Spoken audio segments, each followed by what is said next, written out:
Well, I'm off to Washington, D.C. this evening, going to the White House soiree honoring Christmas tomorrow.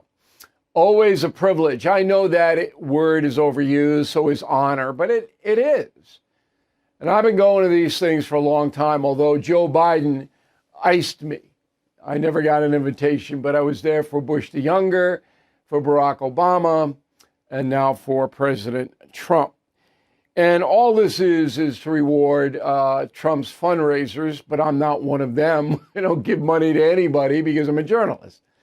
But he was kind enough to give me an invitation, so I'm going on over there. I'll have a full report for you on Thursday. I don't know what's going to happen. I don't know if cabinet members are going to be there, if congressional people. I have no idea. Tomorrow we will broadcast from Washington, D.C. We have studios there now. I don't know if I told you guys that, but we are rapidly expanding, as you know. And so we have a nice facility down in D.C. The talking points memo. What will happen next year? I know. Now, I'm not Karnak the Magnificent.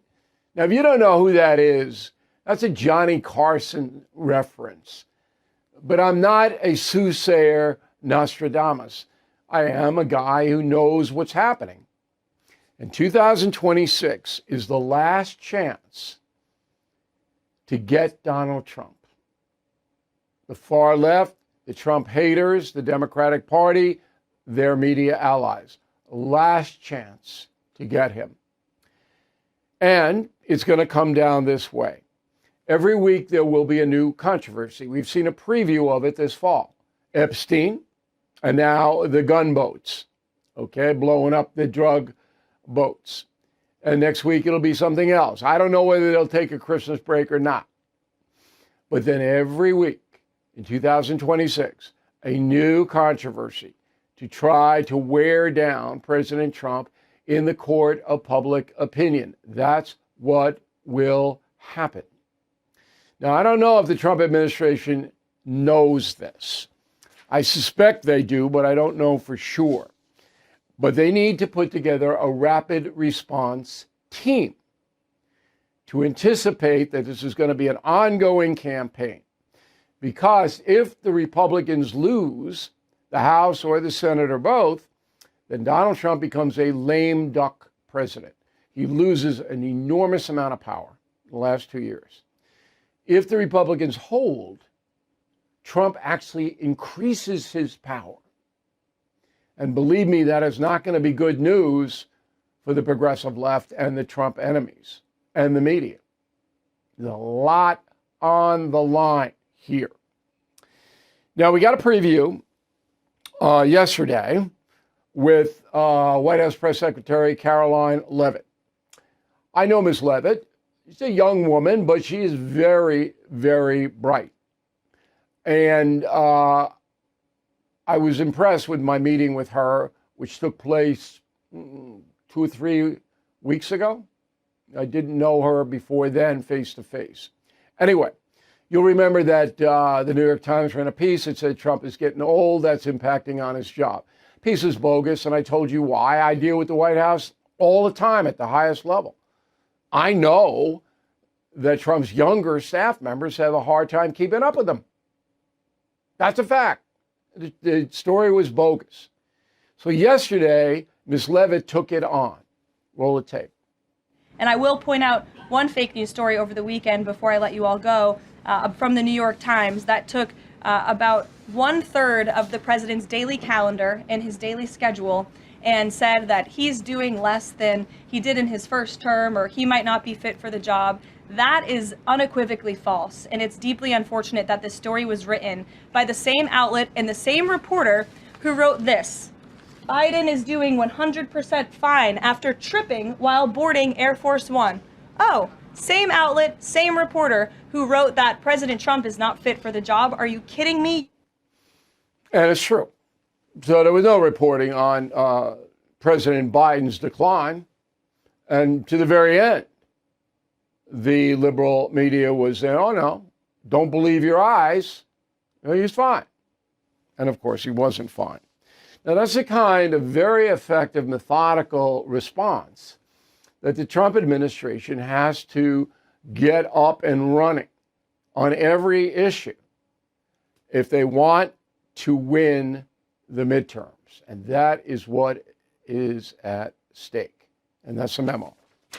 All right, some good news for America and the Trump administration. Michael and Susan Dell. Okay, they're the high-tech people, and they are worth billions of dollars. I got it somewhere. I'll find it for you. But they're unbelievably wealthy. They are pledging $6 billion to help American kids set up accounts. 25 million American children will receive these accounts. And this is a very generous thing. So here's how it works. All American kids, all of them, born between 2025-28, okay, that's Trump's second term, will get $1,000. And they'll be put in like an IRA type thing. And then their parents can contribute $5,000 if they want to every year. The kids in the poorer zip codes will get an additional $250. Okay? So this establishes, education fund, whatever the people want to use for. You cannot access it till you're 18 years old. So the urchins are going to have to wait. But by that time, it's going to be invested in very conservative stocks, and it should grow. It's low-cost, diversified funds that track the USA stock index, which is a very good investment. Very good. For you people who just looking for an investment, that's a conservative investment that always grows. All right. So the Dells, I'm very impressed. I'm sorry. I think this is an excellent way to share your money that you have gained from capitalism in the United States to help the kids. So I'm pleased to report this. On another money front, Northwestern University is settled with the federal government, the Trump administration, for $75 million. The university is charged with not protecting Jewish students during the pro-Palestinian riots. You'll remember all of that. Okay, 75 million, that's a big number. Money goes to the U.S. Treasury. So far, $356 million from colleges has been settled and gone to the U.S. Treasury. Okay? College involved: Northwestern, University of Pennsylvania, Columbia, Brown, Cornell, University of Virginia. Harvard still negotiating. I do expect that Harvard will settle. Now, once these are settled, then the federal government will do business with the universities. And there's a lot of block grant money going into those schools for medical research and other research. So that's what this is all about. I do believe that in many liberal universities did not protect Jewish students. I believe that. And we can't have that. Go to our neighbor to the north, Quebec. Beautiful place. Have you been? Oh, Quebec City, I love it. I stay at the Chateau Frontenac, right on the St. Lawrence River. Great. And then mountains, and I really enjoy going up there. But they're crazy. The government of Quebec, which is totally different from the government of, say, Calgary or Edmonton or, one of the Western provinces, they're trying to ban all religious symbols. Now, you couldn't do that in the United States because freedom of expression says if I want to wear a cross, or my pal wants to wear a Star of David, or my other pal wants to wear a Muslim symbol, we can wear them. Gay, that's our Constitution. And nobody can do anything about it. In Canada, in Quebec, they have a law, Bill 9, hasn't been passed yet, or signed into law, but it passed. No, an act respecting the reinforcement of the, basically, away from religion, secularism, we would call it down here. So here are the two things that are big in the law. You can't prohibit certain public sector workers in the public sector now from wearing anything with religious symbols, including crosses. It also expands prohibiting faculty employed in colleges, university, daycare, private schools from wearing religious imagery, including religious private schools. So that means if you go to Catholic school and you have a priest, the priest can't wear a cross. Come on. All right, joining us now from Toronto is Max Villequette. He is the former director of communications for Prime Minister Justin Trudeau. We are very pleased to have him this evening on the No Spin News. So I'm a simple man, Mr. Villequette, and my question is, why bother with this? What good does this do? So the answer is, unfortunately, politics. The governing party in Quebec, think of Quebec and the governing party is called the CAQ, which means Coalition l'Avenir du Québec. So essentially they're a pro-Quebec party. And think of them almost like think of Quebec as sort of like a state. And so the premier of Quebec would essentially be the equivalent of a governor, essentially. And they're doing pretty poorly in the polls right now. And this is a really strong issue for distraction from how poorly the governing party is doing. There's an election coming up soon. It's a great way for them to take a wedge issue and hope that people are distracted by identity politics enough to not focus on some of the other problems. Okay, but why would the folks in Quebec want this kind of damage to freedom of expression? Why would they want that? I mean, it was so interesting off the top for you to hear that Quebec is a lovely place, but also kind of weird. I've lived there. I would agree. It is a lovely place, but also kind of weird. All right, good. I'm glad we're simpatico on that. And I mean, I love it. But it's really interesting. More people in Quebec identify as being Catholic than do in any other province in Canada. And in fact, you have a bigger group of people identifying with one religion, period. There are more people who identify with one religion, that being Catholicism in Quebec, than any other province in Canada. At the same time, you have the lowest rate of regular attendance of religious services of any province. So there's this big struggle between a cultural history of Catholicism and how important secularism is in Quebec right now. It's that weird conflict that exists there. Is there a conflict, though? Look, I understand, and we have it in the United States too, the recession of people who go to church. And the Catholic Church is, 25% of Catholics down here go to Mass every Sunday. And so we understand that.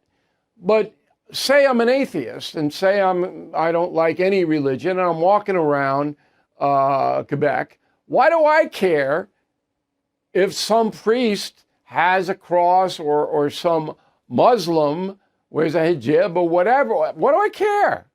I don't. So where Quebec is unique in Canada, and I think you've hit on something really interesting, is it does well with a bit of an us against the rest of the world mentality. Their provincial motto translates to we remember. It used to actually translate to masters where we are. Like there's a very big thing about the history of Quebec, about how Quebec feels often attacked from the rest of Canada. And I think one of the things we're seeing happening right now is Canada has been a little more united under a tariff and trade war threat than ever in the past. You've actually seen support for Quebec separatism and Quebec solidarity decline amongst Quebecers.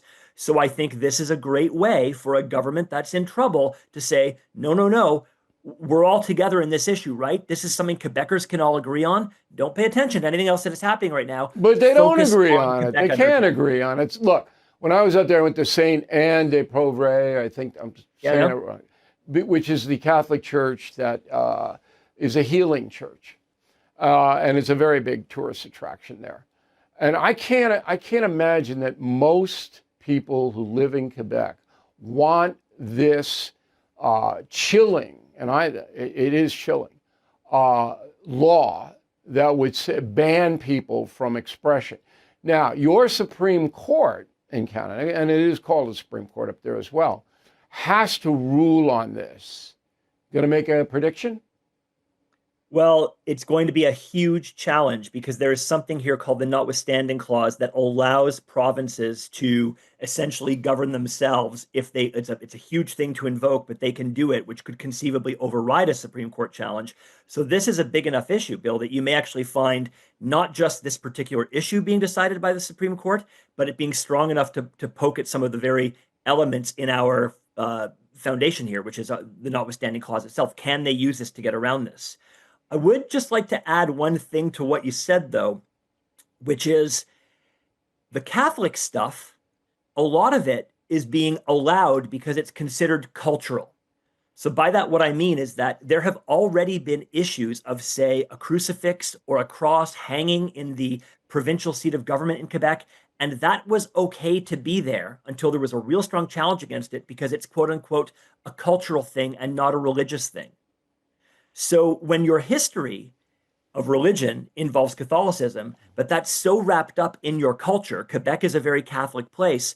I think the reason some Quebecers may be okay with this is because they know it's not going to be enforced to have an impact on Yeah, but Catholics it's still an anywhere near as infringement. much. Still an infringement on their rights if they really think about it. And here's the irony. We got Christmas in 3 weeks, and one of the nicest places to go to see Christmas decorations is Quebec City.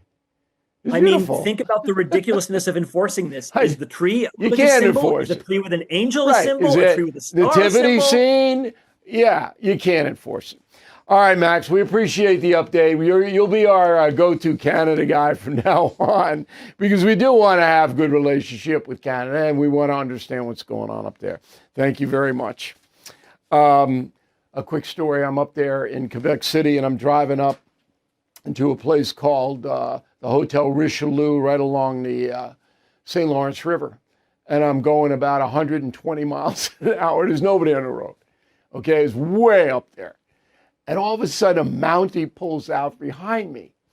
And so I go, oh man, I'm hosed here because there's no excuse. So I pull over, he pulls over behind me, gets out, he's in his Mountie uniform. Little guy, about 5'6". He walks up, I roll down the window. He looks at me, goes, Le facteur. And he let me go. It's a true story.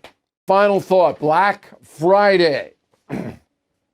A record $12 billion spent by American consumers as they embrace AI technology. Now, this is according to Adobe Analytics. I don't know anything about AI consumerism. I don't know. I got regular stuff. Okay, real stuff. I don't have any AI stuff for you. But $12 billion in one day, that's a lot of jack. Okay, so American consumers still buying. Now, we have a phenomenon going on in a BillO'Reilly.com Christmas store. We're going to sell out of everything. Now, I'm giving it to you now on December 2nd because come middle of the month, we're not going to have it. We're not going to be able to reorder fast enough to get it to you. So this is an alert. Our top seller this year so far are the Christmas ornaments USA 250. This is the anniversary. And right close to that is Christmas ornaments not woke. These ornaments are going to sell out. Okay? Secondly, and this is a shocker to me, is the mega bundle of my books, 15. 13 killing, 2 confronting. Get a free hat if you buy them. And this will save you hundreds of dollars because you buy the bundle and then you give away a bunch of the books, keep some for yourself, whatever you want to do. Do you know how much money that saves you? Because people want these books. These are great gifts. So instead of wasting $100 and a quarter, $150 on, something that doesn't matter, if you do the math on the bundle, it's a lot less than that. So that's our third seller, and that's flying out of here. Fourth is a not woke doormat, which I love, and I designed this, and it's sitting right outside my door. If anybody goes, they know, well, they know me anyway, but, if a stranger appears, he's not woke. And then we have Confronting Evil and Confronting the Presidents Together. I did this because how can I promote confronting evil, put it under your tree? I can't really do that. So we got both of them there. So anyway, look, you buy from us, I can give my staff bigger Christmas bonuses, which I do. And you help us out across the board, and you save a bloody fortune. BillO'Reilly.com Christmas store. Thank you for watching the No Spin News. See you from Washington, D.C. tomorrow. Stuff to tell you about. I hope you have a pen and paper there. A lot of very interesting stats you can talk about with your Christmas socializing if you'd like. But today we're going to look ahead. So what's likely to change next year, 2026? The economy, certainly going to change. But I don't know whether it's going to get better or worse. I think it will get better because I really want to think that. Not just because of the Trump administration, but because it benefits you and me. All right? But it seems that the structure of consumer spending, which drives the American economy, and the way that America has positioned itself in the world, still got the best tech products and all that, I think it's going to be okay. But I could be desperately wrong. Political hatred's going to get worse. With the midterms next year, vital for both parties. It's going to be savagery. And we're going to be here to point out all the deception, and there will be many. How about your job? Now, this is something you need to think about. There are going to be millions of jobs affected by artificial intelligence, and it's over a rollout period of about 5 years. I don't know what your job is, obviously. I mean, if you are fixing stuff, you'll probably be able to do that without any intrusion. But if you're in a white-collar world, it's going to be a lot of replacements. And so you need to look at your situation, think ahead, okay? Plan B, because that marketplace in America is going to change. Recreation, no. Still going to be sports, sports, sports. Winter Olympics should be fun. Super Bowl, a lot of sports betting. That's not a good thing, but it heightens interest. And so sports, we are a sports-crazed country. Most countries are. Most countries it's soccer. Here it's NFL football, but basketball, baseball, hockey, they still have a big, big audience. So recreation is going to be built around spectator viewing of events. And your own personal recreation is up to you. I recommend you walk as much as you could possibly walk, all right, as you get older in particular. And then you got to stretch, all right, every other day. And if you're more motivated, go to the gym and get a trainer and all that. All of that is good, okay? Make sure you get 8-9 hours of sleep. It sounds like a lot. It's not. You got to regenerate, particularly if you work hard. And finally, we'll be here for the year, God willing. Okay, we're signed up for another year. Got to take it year by year. I mean, look, I'm the last man standing. There's nobody in my peer group. Britt Hume has been around longer than me, but he's got a pretty soft job down there in Florida. You know, he appears on Fox a couple of times a week, and he does what I do on News Nation. And Britt's a smart, very competent guy. But I'm doing a full load here. I'm doing radio, I'm doing TV, I'm doing books.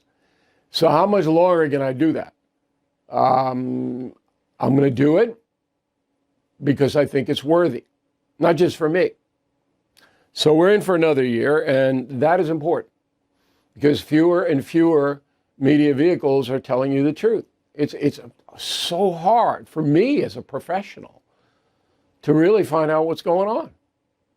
I got to check everything 3 ways because of people there's no standards. Social media has no standards, and the ideological TV and newspapers, they're just going to throw on what advances their cause, not tell you the truth. We will. So keep that in mind when you're looking around for a last-minute gift. premium and concierge membership on BillO'Reilly.com. That is, our elite. That's what we need to keep going. So we want to build those numbers. And it's very easy. Get a free book, of course, and all that. All right, talking points memos on President Trump's speech last night. 18 minutes. He read too fast. I don't know why. It sounded like Joe Biden. Remember that time Biden was like on speed? Reading that. It was so tight. Trouble wasn't that bad, but he was humming. I don't know whether he had something going on afterward or not, but I kind of would have did lessen the tempo a little bit. Speech itself is what I reported on News Nation, a pep rally. And that sounds dismissive, but it isn't. It's smart. What he did was smart because the polling, latest polling, Reuters got his job approval at 39%. The liberal polls have him at 40-39. The conservative polls have him at 45-46 job approval. There's a 5-point gap. And no matter how you look at it, he's below 50% in job approval. He's got to get it up to 50, at least among the conservative pollsters. And he knows it. And so it was a pep rally. Here's what I've done for you. I'm not going to play a lot of speech, but this encapsulates what the president was trying to get across. Go. 1 year ago, our country was dead. We were absolutely dead. Our country was ready to fail, totally failed. Now, we're the hottest country anywhere in the world. And that's said by every single leader that I've spoken to over the last 5 months. All right, so the president's opponents are not going to believe that. They don't want to believe it. They won't believe it, and there's nothing you can do to make them believe it. And the president's supporters, most of them will, unless they're in dire straits, unless their whole economic world is collapsing. Most of them, I think, remember, 77 million people voted for Donald Trump, a record amount of people voted for Americans voted for him. I would say 80% are willing to give him the benefit of the doubt, a little bit more time. That's my measure. And for him to get out there and say, look, it's going in the right direction, was a smart move. Now, there were many problem-solving specifics in the speech, with one exception. The president wants to give Americans $1,500 to put into a health care savings account, tax-free. So you build this up in the health care savings account, and then when the bills come in, you can pay them. All right? That is the plan. Here's what the president said. I'm also taking on the gigantic health insurance companies that have gotten rich on billions of dollars of money that should go directly to the people. The money should go to the people. That's you. So they can buy their own health insurance, which will give far better benefits at much lower cost. It will be far better health insurance. The current Unaffordable Care Act was created to make insurance companies rich. It was bad health care at much too high a cost. Okay, so $1,500 doesn't sound like much, but when you compound it, because if this passes, you'll be able to put money in it yourself, like an IRA. It won't be taxed. So you build and build and build and build and build. And then there's a formula on how the money is invested safely, so it grows. That is the plan. But not everybody would get it. All right, so if you are a family of four making more than $225,000, which not many families are doing, then you would not get the money. Okay? And it will cost federal government $10 billion. It says, I figure about $20 billion. They always underestimate. Now, it's got to pass the Senate. And that means it's got to get 60 votes to advance to the floor for a vote. For some reason, Democrats oppose this, $1,500. I don't know why. Why would you do that? So the Care, Freedom for Patients Act, 2025, 5148, to advance the bill to the floor, that's not going to cut it. You need 60 votes in the Senate. Now, it might come back. They might get it if they sweeten it up for the Democrats a little bit. My solution is this. extend the Affordable Care subsidies for 1 year. And it is a disaster.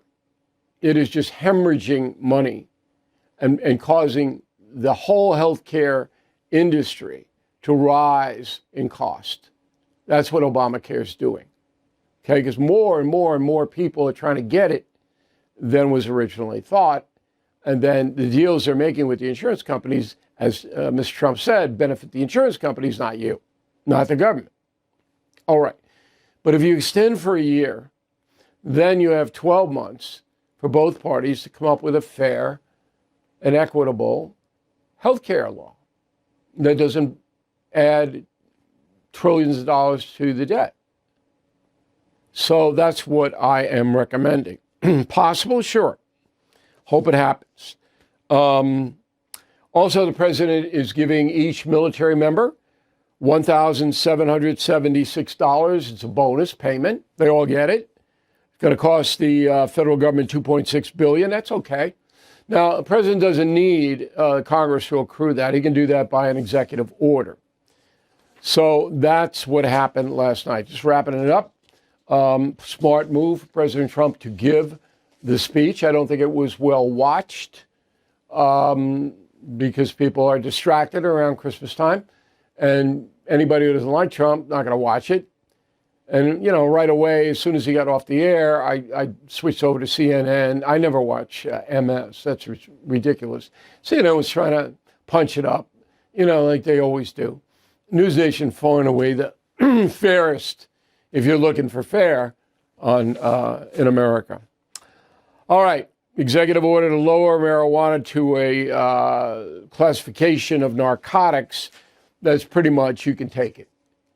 So the president signed it. I don't know why. Marijuana is bad for you. It might help a few people who have medical maladies, maybe, but studies show it doesn't really do it. And you get addicted. 30% of all people who use marijuana for medical purposes become addicted to it. And it is an addictive substance. Okay? So it's terrible for your health, awful. I don't care at this point in my life. I got by my kids not using it. I don't, of course, use it. But I, you know, a lot of people are making a lot of money off pot. And I'll say this to you one more time. So legalize pot, legalize pot, legalize pot. And that's not what this bill does, this executive order. It just makes it, you know, the federal government's not going to prosecute you. You walk down the street in New York City, any street, 8 in the morning, 9 in the morning, pot smoke. You stand outside a middle school, that's 11 to 14-year-olds. This kid smokes pot every day. I've seen it. I've done it. Okay? You pick the school out. Poorer the neighborhood, the more kids are smoking pot. Sorry, it's true. And they're going into class stoned. Where do they get the pot? You're not supposed to get pot if you're 11 years old. Okay, the drug addicts, heroin, fentanyl, cocaine, they can buy all the pot they want. So they go in, they buy the pot, then they sell it to the kids. And what they make selling it to the kids, they use on heroin. That's what it is. All right? Now, you're never going to hear that analysis anyplace. Oh, pot, pot, pot, pot, pot. I don't want pot in my neighborhood. I don't want to smell it. I don't want to see it. I don't want people using it in the open. Am I crazy? I think it's a public safety hazard.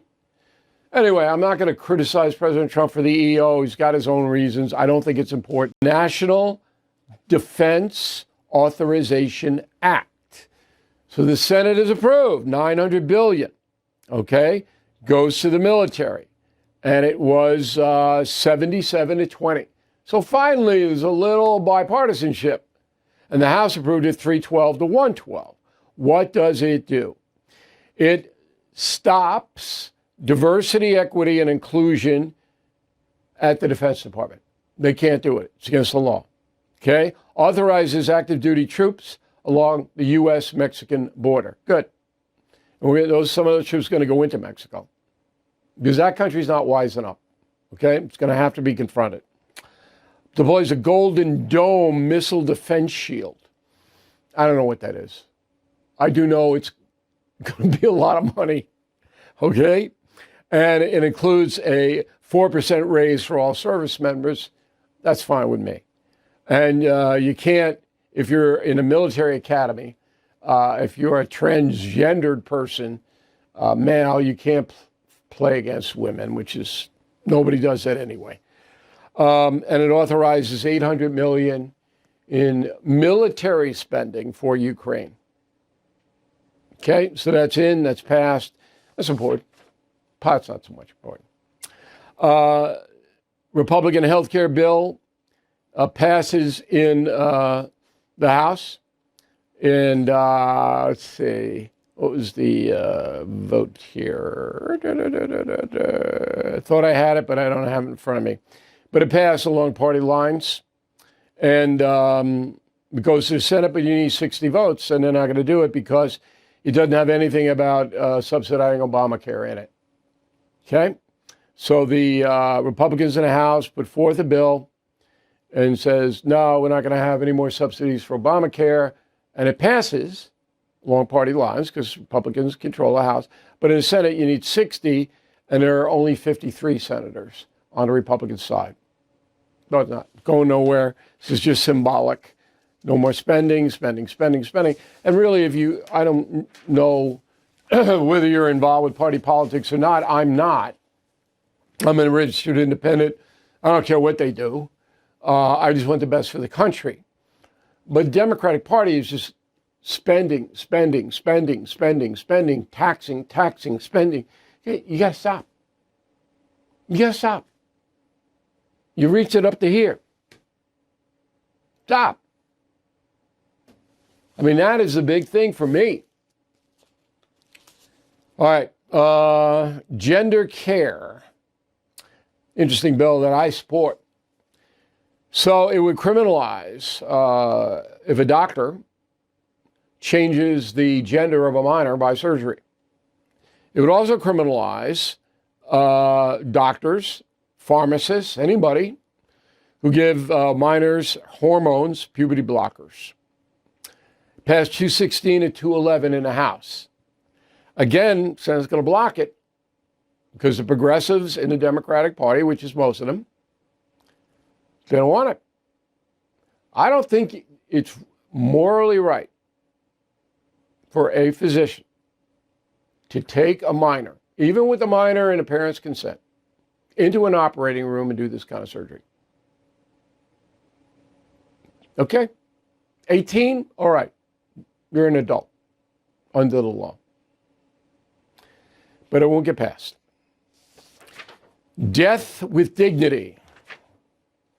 All right? This is assisted suicide. So New York Governor Kathy Hochul, which is a wishy-washy, weak leader, didn't like this at first, but it suddenly changed her mind. Of course. Why not? Catholic woman, says she is. So terminally ill New Yorkers with less than 6 months to live, according to physicians, have to certify that, can have the state kill them. Medical aid in dying. 13 other states have it already. California, Hawaii, New Jersey, Washington, Colorado, Illinois, New Mexico, Delaware, Maine, Oregon, D.C., Montana, Vermont. All except Montana, progressive states. Okay? Other countries that have it, Canada, Holland, Australia, Spain, Belgium, Luxembourg, New Zealand, Switzerland. Russia really has it, but it's not codified. And all you have to do with Russia, if you want to commit suicide over there or have the state do it, is just stand outside the Kremlin and shout obscenities at Putin, and then just shoot you and you're gone. It's a much easier process. I know I'm being kind of gallows humor, but I'm a Roman Catholic and I subscribe to that theology. And the theology says that the Creator is responsible for birth and death. And the state shouldn't be executing anybody, anytime, anywhere, for any reason. So I don't believe in a death penalty. But what separates me from the people, mostly progressives, who don't want it, is that if you are convicted of a capital crime, You go to a special prison where you engage in hard labor for the rest of your life, 6 days a week. That's worse than death. And if you don't cooperate, then you get a minimal amount of food. Now, you'd have to go into cruel and unusual punishment routine, but you get my drift. You don't go to some Fed prison where you're playing ping pong or lifting weights. So I'm against capital punishment. I'm against assisted suicide. And of course, I'm against abortion. But I can't impose those beliefs as a commentator, and neither can any of the legislator. I got a letter from a priest, a good man. Says, why don't you do more about abortion? I said, Father, what do you want me to do? I'm on a record. Everybody knows what I believe, but I can't impose that belief. That's not my job. I can try to persuade, but not my job to tell somebody with a counter belief they're going to hell or whatever. I mean, that would be wrong. So I just wanted you to know where I'm coming from on that. And, you know, the final thing on this assisted suicide, there is so much pain management, new technology in pain management, so much that you can live out your life if you're terminal in not much pain. But a lot of people don't have any money. They're destitute. They don't want to wreck family finances. I understand. Here is the final thought. Christmas a week from today, as you know. And that'll go fast. 2025, good and bad. And we'll get into that a little bit next week. We got 2 broadcasts next week. On Monday, we'll get a little into strengths and weaknesses of this year, which I think you'll find interesting. We'll back everything up as we always do. And then we are on Tuesday, it's your program. So you write to me with any questions you have or comments or anything, and I'll read them for 44 minutes. Okay, so here's the address. We got a special address that you can get your question to me. All right, there it is. It's a decent picture, right? So we got BillO'Reilly.com/live. BillO'Reilly.com/live. And get those in over the weekend so I can go through them. And we got hundreds now, but we want to hear from you. Okay? And that'll be a fun show. That'll be our last show of the year next Tuesday. And we got a lot of good things for you. That's it. Been a good year for us. I gave out my Christmas bonuses to my staff this week. Thank you very much for buying stuff on BillO'Reilly.com. That really helps. Really helps, because I don't want that. I mean, I give it to my staff. And they're good. And they deserve it. I told them today in our daily conference call, so you guys earned it. I'm not really giving you anything. You earned it. But you, the viewer and listener of the No Spin News, made it possible. So thank you. Have a great weekend. I will have a new column on Sunday, and we'll see you again on Monday.